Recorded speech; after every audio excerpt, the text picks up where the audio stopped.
இங்க மனித உள்ளத்துல இருக்கக்கூடிய மிகப்பெரிய நோய்கள்ல ஒரு முக்கியமான நோய் என்ன தெரியுமா? பொறாமை. யாருக்கு இல்லைன்னு நினைக்கிறோம்? இந்த பொறாமைங்கிறதே முதல்ல புரிஞ்சுக்க, அது பொறுக்க முடியாமை தான். இப்படி ஒன்று வராம இருக்கிறது பெரிய கஷ்டம். ஏன்னா ஒருத்தன் வந்து நல்லா படிக்கிறான், அல்ல ஒரு நல்ல ஒரு இடத்துக்கு வந்துட்டான், ஒரு மக்களுக்கு மத்தியில் ஒரு செல்வாக்காக உருவாகி இருக்கிறான், அல்லது 4 பேர் மதிக்கிறாங்க.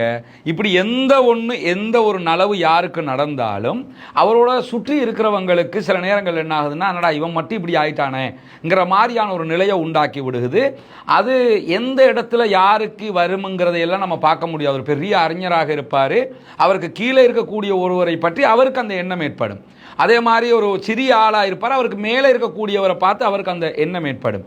கணவன் மனைவிக்குள்ள வரும், குடும்பத்துக்குள்ள வரும், யாருக்குள்ளேயும் இந்த நோய் வராமல் இருக்காது. ஆனால் இந்த நோய் வந்து உச்சகட்டத்துக்கு வந்துருச்சுன்னு வைங்க, சர்வ நாசம் உண்டாகும்னு அர்த்தம். ஏன்னா இந்த பொறாமையால் தான் குடும்பங்கள் பல தடவைகள் பிரிகிறது.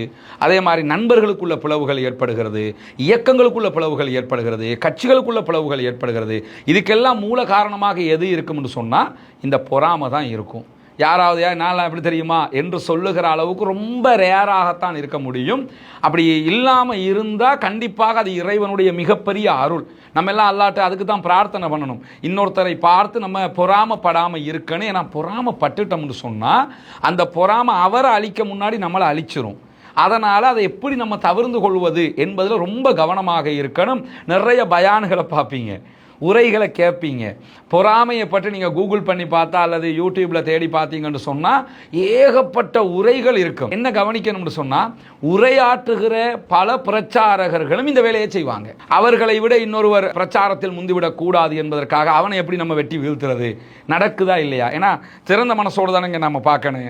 இங்கே ஒளிச்சு மறைச்சி பேசுறதுக்கு ஒன்றும் இல்லை. சில நேரங்களில் நான் இப்படி சொல்லக்கல, சில பேருக்கு அது மனவர்த்தமாகவும் இருக்கும். இவர் இப்படி ஓப்பனாக சொல்லிட்டாருன்னு. அதுதான் யதார்த்தம். ஏன்னா இங்கே பொறாமைங்கிறது எந்த இடத்துல உருவாகுது தெரியுமா? ஒருவனுடைய திறமையை நீங்கள் ஏற்றுக்கொள்ள மறுக்கிறீங்க. அதை ஏற்றுக்கிறதுக்கு என்ன பிரச்சனைன்னு நான் கேட்குறேன். ஒருவர் உங்களை விட நன்றாக பேசுகிறார், நல்லா பயம் பண்ணுவார், நல்லா ஸ்பீச் பண்ணுவார்னா சூப்பர், ஏன் தட்டி கொடுக்குறீங்கல்ல? பாராட்டி பார்த்துருக்கிறீங்களா? எத்தனை பேரை பாராட்டுகிறீர்கள்? ஒருவர் ஜெயிச்சிட்டாருன்னா மாஷா அல்லாஹ் நல்ல சூப்பராக பண்ணீங்க அப்படி சொல்லுகிற அந்த மனப்பக்குவம் நம்மகிட்ட இருக்குதா?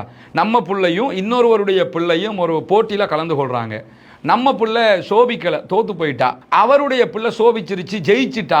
அதை நம்முடைய பிள்ளையினுடைய தோல்வியையும் ஏற்றுக்கிட்டு போய் அந்த பிள்ளைகிட்ட போய், ஏம்மா சூப்பராக பண்ணினீங்கம்மா, ரொம்ப அருமையாக பண்ணிட்டீங்க, நீங்கள் ஜெயிச்சிட்டீங்க, வாழ்த்துக்கள், இப்படி சொல்லுகிற எத்தனை பேர் இருக்கிறோம்? மனைவி ஒரு சூப்பரான ஒரு காரியம் பண்ணிட்டாங்க, ரொம்ப சூப்பராக பண்ணினம்மான்னு சொல்லி மனைவியை அப்படி என்கரேஜ் பண்ணுற எத்தனை பேர் இருக்கிறோம்? இதெல்லாம் நம்ம நினைப்போம் என்னென்னு சொன்னால் இது ஒரு பெரிய மேட்ராண்டு. இது எல்லாமே இந்த பொறாமைக்குள்ளே தாங்க வந்து நிற்குது. ஒருவனுடைய திறமையை நீங்கள் ஏற்றுக்கொள்ள ஏன் மறுக்கிறீர்கள்? அவருக்கு இருக்கக்கூடிய ஆற்றலை ஏற்றுக்கொள்வதற்கு என்ன தயக்கம் இருக்கிறது? நம்மக்கிட்ட இல்லை, அவர்கிட்ட இருக்குது. தௌவா காலத்தையே நீங்கள் எடுத்துக்கிறீங்களேன். ஒரு தாய்க்கும் இன்னொரு தாய்க்கும் இடையில் இந்த பொறாமை வந்துடுது. ஒரு இயக்கமாக செயல்படுவோம், அந்த இயக்கத்தில் ஒருத்தன் மேலே வந்துட்டான்னா இன்னொருத்தனுக்கு அது வெட்டி கீழே விழுத்தாட்டுகிற நிலைமைக்கு வருகுது. இப்படி பல இயக்கங்கள் அழிஞ்சு நாசமாக போனதை கண்ணுக்கு முன்னே நம்ம வாழுகிற காலத்திலேயே பார்த்துருக்குறோம். அதனால் முடிஞ்ச வரைக்கும் இதை நம்ம தவிர்த்துக்கணும். ஏன்னா எனக்கு நல்ல நினைவு இருக்கிறது, ஒரு பிரச்சாரகர் இன்றைக்கும் பிரச்சார களத்தில் ரொம்ப சூப்பராக அவருடைய பாட்டை அவர் செஞ்சுக்கிட்டு போகக்கூடிய ஒருவர். ஆனால் ஆரம்ப காலத்தில் அவருடைய அந்த தாவா களத்தினுடைய வேகத்தில் அவர் வரும்போது ரொம்ப மக்கள்கிட்ட கொழும்பில் குறிப்பாக ரொம்ப ஃபேமஸ் ஆகி அவருடைய பயானை கேட்குறதுக்கு, அவர் அன்றைக்கி ஹொத்துபான்னா நிறைய பேர் வருவாங்க, அவர் ஹொத்துபா பண்ணுறாரு, அவர் ஒரு பயானுன்னா நிறைய பேர் வருவாங்க, அவருடைய ஒரு உரைன்னா யூடியூப்பில் சோஷியல் மீடியாக்களில் நிறைய பேர் பார்ப்பாங்க என்கிற ஒரு நிலை இப்போவும் அப்படி இருக்குது. அப்போ அது உருவாகி வரக்கூடிய ஒரு நிலை.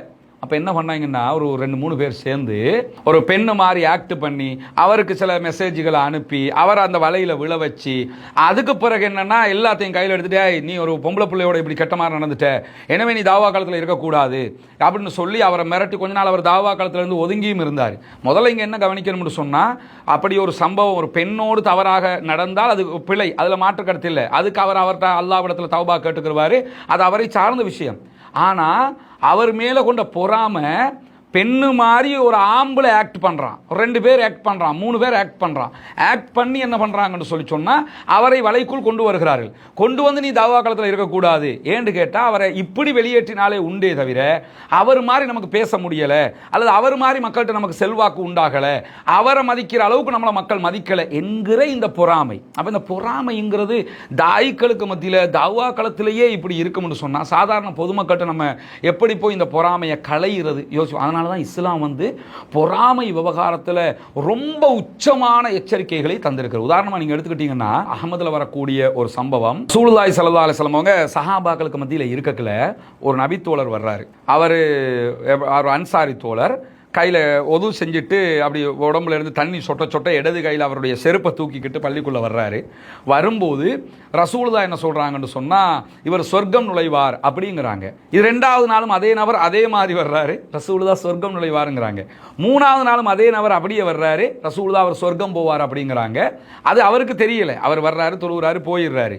இதை பார்த்து கொண்டு இருக்கக்கூடிய சஹாபாக்கள் என்ன பண்ணுறாங்கன்னா, அப்படி என்ன இவர் சொர்க்கம் போகிற ஒரு வேலையை பார்த்துட்டாருன்னு சொல்லிட்டு ஒரு சஹாபி அவருக்கு பின்னாடியே போய் 3வது நாள் எனக்கும் எங்கள் அப்பாவுக்கும் வாப்பாவுக்கும் இடையில் ஒரு சின்ன முருகல் வந்துருச்சு, நான் 3 நாளைக்கு உங்கள் வீட்டுக்கு வரமாட்டேன்னு சத்தியம் பண்ணிட்டேன், உங்கள் வீட்டில் ஒரு 3 நாளைக்கு நான் தங்கலாமா அப்படின்னு சொல்லி கேட்குறாரு. என்னென்னா அவருடைய இபாதத்து என்ன, அவர் சொர்க்கம் போகிறதுக்கு என்ன பண்ணுறாருங்கிறத தெரிஞ்சுக்கிறணும். அப்படியே போய் சரி வந்து தங்குங்க அப்படின்ட்டாங்க. இவர் போய் தங்குறவர் சொல்லக்கூடிய செய்தியை அனஸ் இப்னு மாலிக் ரலியல்லாஹு அன்ஹு அவங்க அறிவிக்கிறாங்க. அஹமதுல பதிவு செய்யப்பட்டிருக்கக்கூடிய ஆதாரபூர்வமான நபிமொழி இது. என்ன சொல்கிறாங்கன்னா, நான் போய் தங்கி இருந்தேன், 3 நாளாக பார்க்குறாரு, இரவில் பெரிய வணக்க வழிபாடுகள், பெரிய தஹஜ்ஜத் அந்த மாதிரியான வழக்க வழிபாடுகள் எல்லாம் அவர் பண்ணலை, சாதாரணமாக நடந்துக்கிறாரு. இரவில் வர்றாரு, இரவில் ஓதிட்டு தூங்கும்போது ஓத வேண்டிய அந்த அவுராதுக்களை ஓதுறாரு, துவாக்களை ஓதுறாரு, ஓதிச்சு அவர் தூங்கிடுறாரு. திருப்பி ஃபஜ்ருக்கு எழும்புறாரு, ஃபஜ்ருக்கு எழும்பி ஃபஜ்ரு தொழுகிறாரு. வளமையான அந்த மாதிரி ஒரு ரொட்டேஷன் தான் அவருக்கு போய் கொண்டிருக்குது. 3வது நான் முடியும் போது போய் சொல்கிறாங்க, நாங்கள் இப்படி சஹாபாக்களோட ரசூலுல்லாஹ்க்கு முன்னாடி நாங்கள் எல்லோரும் இருந்துக்கிட்டு இருந்தோமா, நீங்கள் 1 நாள் 2 நாள் 3 நாள்னு வந்தீங்களா, 3 நாளுமே ரசூலுல்லாஹ் உங்களுக்கு இப்படி சொன்னாங்களா, சொன்னதோடு நீங்கள் அப்படி என்ன இபாதத்து பண்ணுறீங்கிறத தேடித்தான் நான் வந்தேன், நான் பார்த்த வகையில் நீங்கள் எந்த பெரிய இபாதத்துக்களும் பண்ணலை அப்படின்னு சொல்லி அவர்கிட்ட தகவலை சொல்லிட்டு கிளம்பும்போது அவங்க கூப்பிட்டு சொல்கிறாங்க, இங்கே வாங்க, நான் பெரிய நீங்கள் சொல்கிற மாதிரி பெரிய இபாதத்தெல்லாம் பண்ணலை, ரசூலுல்லாஹ் எதுக்காக சொன்னாங்கன்னு தெரியலை, ஆனால் நீங்கள் பார்க்காத ஒரு விவகாரம் என்கிட்ட இருக்குது அப்படிங்கிறாங்க. நீங்கள் எதை வெளியில் பார்க்கலையோ அப்படி ஒரு தன்மை என்கிட்ட இருக்குது, அதை நான் உங்களுக்கு சொல்லிடுறேன் அப்படிங்கிறாங்க. அதில் 2 விஷயம் சொல்கிறாரு. அதில் முதலாவது என்ன சொல்கிறாருன்னா, எந்த ஒரு முஸ்லீமுக்கும் யாருக்குமே ஒரு தீங்கிழைக்கிற எண்ணம் என்னிடத்தில் இருந்ததில்லை அப்படிங்கிறாங்க. சஹாபியை ஆச்சரியப்பட்டுருவார். ஏன்னா அப்படி தீங்கிழைக்காத ஒரு உள்ளத்தை வந்து பெறுகிறதுங்கிறது எவ்வளோ பெரிய அற்புதம், எவ்வளோ பெரிய அருள் அல்லாஹ்வுடைய. யாருக்கும் கெட்டது நினைக்கிற, யாருக்கும் தீங்கு நினைக்கிற அப்படியான ஒரு கேரக்டராக நான் இல்லை. யார விஷயத்துலேயே நான் அவரை நாசமாக்கணும், அவரை அழிக்கணும், அவரை இல்லாமலாக்கணும் இப்படியெல்லாம் நான் நினைக்க மாட்டேன் அப்படிங்கிறாங்க. 2வது என்ன சொல்கிறாங்கன்னு சொன்னால், அல்லாஹ் யாருக்காவது ஒரு நன்மையை நலவை கொடுத்துருந்தான்னு சொன்னால் அதுக்காக நான் பொறாமப்படவும் மாட்டேன் அப்படிங்கிறாங்க. ஒருத்தருக்கு ஒருத்தரை பார்க்குறோம், அவருக்கு அழகான ஒரு வீடு இருக்குது, அதுக்கு நம்ம பொறாமப்பட்ட என்ன செய்ய, நம்ம உழைச்சி அது மாதிரி ஒரு வீட்டை கட்டுவோம் அப்படின்னு நினச்சா முடிஞ்சு போச்சா இல்லையா? ஒருவர் எக்ஸாமில் சூப்பராக பாஸ் பண்ணி PhD வரைக்கும் முடிச்சிட்டாரு, அருமையாக பண்ணியிருக்காருங்க, நம்ம எப்படி அப்படி ஆகுறது அப்படி யோசிச்சா சரிதானே? அதை விட்டு போட்டு அவருக்கு அப்படி ஆயிடுச்சே, அவன் PhD வரைக்கும் வந்துட்டானே, அவனை எப்படி நாசமாக்குறது, ஃபேஸ்புக்கில் போய் ஒரு கமெண்ட்டை போட்டுடுவோம், இதெல்லாம் ஃபேக் சர்டிஃபிகேட்டு, இவர் படித்து கிழிச்சது இல்லை, இப்படி ஒன்று எழுதுவோமா, இல்லை அந்த சர்டிஃபிகேட் எடுத்து நாசமாக்குறதுக்கு வழி இல்லையா, இப்படி யோசிக்கிறது. அல்லது அந்த வீட்டை நாசமாக்கிடுவோமா, அவனுடைய வெஹிக்கிளை இல்லாமல் ஆக்கிடுவோமா, வளர்ந்துக்கிட்டே வர்றானே, என்ன செஞ்சாலும் அப்படி மேலே மேலே மேலே மேலே வந்துக்கிட்டு இருக்கிறானே என்கிற அந்த எண்ணம் தலை கட்டிச்சு அப்படி பைத்தியம் பிடிச்ச மாதிரி சுற்றுகிற ஒரு நிலைமை வருமா இல்லையா? அவர் என்ன சொல்கிறாருன்னு சொன்னால், யாருக்காவது அல்லாஹ் ஒரு நலவை கொடுத்துட்டான்னு சொன்னால் அந்த நலவில் நான் பொறாமப்பட்டதும் இல்லை, அது அவருக்குரிய நலவு. Simple logic. உலகத்தில் நிம்மதி கிடைக்கணும்னா இதைத்தான் செய்யணும். உடனே வந்தவர் சஹாபி அப்துல்லாஹ் இப்னு அம்ர் இப்னு ஆஸ் ரலியல்லாஹு அன்ஹு. அவர் என்ன சொல்றாருன்னு சொன்னா, இந்த சொன்னியல்ல இதுவாகத்தான் ரசூலுல்லாஹ் சொன்னது இருக்கலாம், ஆனா இது ரொம்ப கஷ்டம் இப்படி இருக்கிறது அப்படிங்கிறாரு. என்ன, சஹாபாக்களும் மனிதர்கள், ரொம்ப ரொம்ப கஷ்டம். ஒருவருக்கு அல்லாஹ் கொடுக்கிற அருளை நாம் ஏற்றுக்கொள்வது, ஆனால் ஏற்றுக்கொள்ள பழகிட்டோம்னு வைங்க, அது மாதிரி உலகத்தில் ஒரு நிம்மதியே கிடையாது. ஒரு பழக்கத்தை கையில் கொண்டு வந்துக்கிறேங்க. என்னன்னா, ஒரு செய்தி பார்க்குறது, உதாரணமாக ஒருத்தர் நமக்கு தெரிஞ்ச ஒருத்தர் ஒரு எக்ஸாமில் பாஸ் பண்ணிட்டாருன்னு ஒரு செய்தி, ஒரு கால் பண்ணுங்க, நீங்கள் பாஸ் பண்ணிட்டீங்கன்னு கேள்விப்பட்டேன், சூப்பர், ரொம்ப பாராட்டுகள் உங்களுக்கு, அப்படி தான் அடுத்தடுத்து நீங்கள் முன்னுக்கு வரணும் அப்படின்னு சொல்லி பாராட்டுங்க. ஒருத்தர் நல்ல ஒரு பயான் பண்ணியிருக்கிறாரு, பார்க்குறீங்க, அந்த பயானை பார்த்தா அவர் நல்லா செஞ்சுருக்கிறாரு, நான் கால் பண்ணுங்கள், கால் பண்ணி உங்கள் உரையை ஒன்று கேட்டேன், எவ்வளோ அற்புதமாக இருந்துச்சு தெரியுமா, அருமையாக இருந்துச்சு, நீங்கள் நிறைய அதை பற்றி பேசுங்க, இதை பற்றி பேசுங்க, ஆர்வம் முட்டுங்க அவருக்கு. ஒரு நல்ல காரியம் ஒருத்தர் பார்த்துட்டாரு, மாஷா அல்லா சூப்பராக பண்ணியிருக்கிறீங்க, நீங்கள் மேலும் மேலும் இப்படி பண்ணணும்னு நாங்கள் எதிர்பார்க்குறோம், இப்படி சொல்கிறத விட்டுவிட்டு இவன் மட்டும் இப்படி செய்கிறானே, இதை எப்படி இல்லாமலாக்குறது, அவனுக்கு எப்படி அந்த பட்டம் சூட்டுறது, இவனுக்கு எப்படி இந்த பட்டம் சூட்டுறது, அவனை எப்படி நாசமாக்குறது, இப்படியே யோசித்தோம்னா நமக்கு நிம்மதியே கெட்டு போயிடும். நிறைய பேருடைய நிம்மதி இப்படித்தான் கெட்டு போயிருக்கிறது. ஈவன் தாவா களத்தில் இருப்பதாக சொல்லக்கூடியவர்களுடைய நிம்மதி இப்படித்தான் கெட்டு போயிருக்கிறது. மிம்பரில் பொறாமைப்படாதீர்கள் என்று பேசுகிற பல பேர் நிஜ வாழ்க்கையில் அவன் அப்படி, இவன் இப்படி, அவன் அப்படியாக்கணும், இப்படியாக்கணும், இதே வேலையாக திரிவதை கூட நம்ம பார்க்கிறோம். அல்லாஹ் தான் அவர்களுக்கு நல்ல புத்தியை கொடுக்கணும்னு மட்டும்தான் நம்ம பிரார்த்தனை பண்ண முடியும். ஆனால் சுயமாக நம்ம திருந்தணும். நானாக இருக்கலாம், நீங்களாக இருக்கலாம், யாராக இருந்தாலும் இதெல்லாம் பார்க்குற நேரத்தில் அப்படி இல்லை, நம்ம நிறைய திருத்தணும் என்று சொல்லி முடிவெடுத்துட்டோம்னா அந்த பொறாமையெல்லாம் மேட்ரே கிடையாது. பொறாமப்படாமல் இருக்கணுமா, அடுத்தவனுடைய டேலண்ட்டை புரிஞ்சிக்கிற மனப்பான்மையை வளர்த்துக்கிறங்க. அது அவனுடைய டேலண்ட், அல்லாஹ் அவனுக்கு கொடுத்தது, அவனுக்கு அல்லாஹ் கொடுத்த அருள். அந்த அருளை நீங்கள் புரிஞ்சுக்கிட்டீங்கன்னா, அருளை நீங்கள் ஏற்றுக்கிட்டீங்கன்னாலே நமக்கு பொறாமை வராது, இன்னொருத்தனை அழிக்கணுங்கிற எண்ணம் வராது, இன்னொருத்தனை நாசமாக்கணுங்கிற எண்ணம் வராது, இன்னொருத்தனை பற்றி வேறு விதமாக ஏதாவது பண்ணணுங்கிற அந்த விதமான சிந்தனைகள் எல்லாம் வராது. ரொம்ப நிம்மதியாக, ரொம்ப காமாக, ரொம்ப கூலாக உங்கள் வாழ்க்கை கழியும். அப்போ முதல்ல கடைபிடிக்கணும் என்ன, பொறாமை வருதா அதை இல்லாமல் ஆக்கணும்னு சொன்னால் அது அவருக்கு கிடைத்த அருள் என்கிற இடத்துக்கு வாங்க.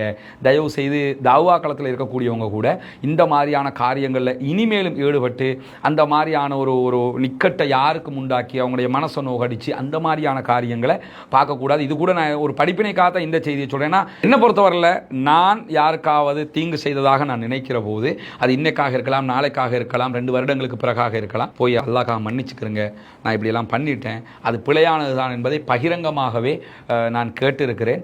ஏன்னா அதை கேட்காம இந்த உலகத்தில் வாழ்ந்துட்டு செத்து போயிட்டு நாளை மறுமையில் நான் நஷ்டப்படணுமா என்கிறது என்னுடைய எண்ணம். அதே போன்று மற்றவர்களும் இப்படியான எண்ணங்களை நம்ம வளர்த்துக்கிற போது கண்டிப்பாக நம்ம அல்லாஹ்விடத்தில் பெரிய விமோசனங்கள் எல்லாம் நமக்கு கிடைக்கும். இதுதான் நம்ம புரிஞ்சுக்கிற வேண்டியதுன்னு நான் நினைக்கிறேன்.